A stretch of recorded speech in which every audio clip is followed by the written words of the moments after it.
Tu regardes les autres réussir et tu as l'impression que tu es en retard. Tu as l'impression que ta vie est en pause, que tout arrive pour les autres, sauf toi. Mais laisse-moi te dire ceci, chacun a son heure. Et aujourd'hui, je vais te le montrer à travers deux géants du football, Lionel Messi et Kylian Mbappé. Pour ceux qui ne me connaissent pas, je m'appelle Donato Renaud. Et si tu es nouveau sur cette chaîne, abonne-toi pour ne plus rater les prochaines vidéos.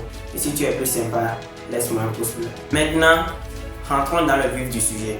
Kylian Mbappé, il gagne sa première Coupe du Monde à 19 ans. Le monde le regardait, la vitesse, le talent, tout était là.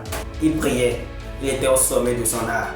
Mais à ce genre de moment, c'est très simple de se dire à soi-même, je suis en retard, je n'évolue pas. Tu te compares à Kylian Mbappé en te disant, à 19 ans, il a déjà accompli si tant de choses. Mais laisse-moi te dire, et Lionel Messi, c'est tout l'inverse. Des ballons d'or, des records, des Ligues des Champions, mais jamais la Coupe du Monde. Tu sais combien de fois il a échoué?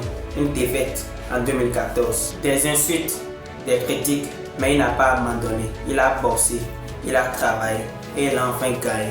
À 35 ans, il a attendu 35 ans avant de soulever sa première Coupe du Monde. Il a gagné à son heure, pas à l'heure des autres. C'est pas parce que lui a réussi à 20 ans que tu as raté ta vie. C'est pas parce que tu cherches encore ton chemin que tu es perdu pour toujours.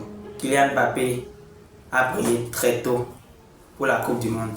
Lionel Messi a brillé tard pour la Coupe du Monde. Mais le plus important, c'est que les deux ont fini par prier. Et c'est la même chose dans la vie. Ne te compare pas à ton frère, ne te compare pas à ton ami. Trace ton chemin. Vous avez deux chemins différents. Comme l'a dit Karamo Sangare dans l'une de ses vidéos, la vie c'est l'examen le plus compliqué. Et on échoue rapidement en essayant de copier les autres. Ne copie pas quelqu'un, trace ton chemin et suis-le. Peut-être que tu es encore en train de chercher. Peut-être que tu échoues. C'est pourquoi tu avances, mais lentement. Mais tant que tu avances, tu n'es pas encore en retard. Tu attends juste ton heure. Et elle viendra. Peut-être dans 1 an, peut-être dans 10 ans. Mais elle viendra si tu n'abandonnes pas. Donc surtout, écoute-moi bien, n'abandonne pas. Persévère, travaille, ton heure viendra. Et pour finir, je vais te raconter une petite anecdote. Un jour, je scrollais sur les réseaux sociaux et je suis tombé sur une publication. Il y avait deux jeunes hommes qui avaient fréquenté le collège ensemble. Et ils ont eu le bac ensemble et ils se sont inscrits à l'université.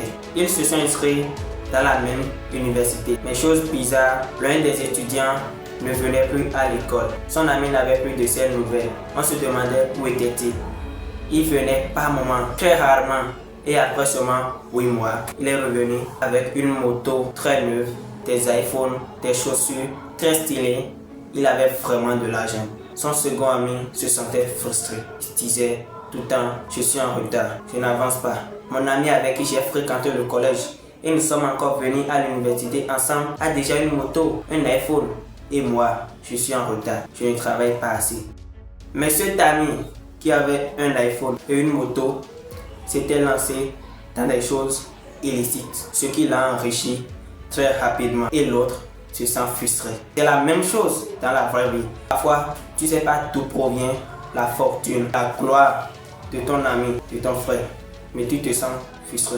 Il suffit juste que tu travailles, persévère, comme l'a démontré plusieurs best-sellers. Le travail finit toujours par payer. Je suis à la fin de cette vidéo. Si tu as aimé, partage-moi-le dans les commentaires. Et si tu as des histoires aussi, partage-moi-le dans les commentaires. Et surtout, n'oublie pas, c'était Renaud, ton histoire compte.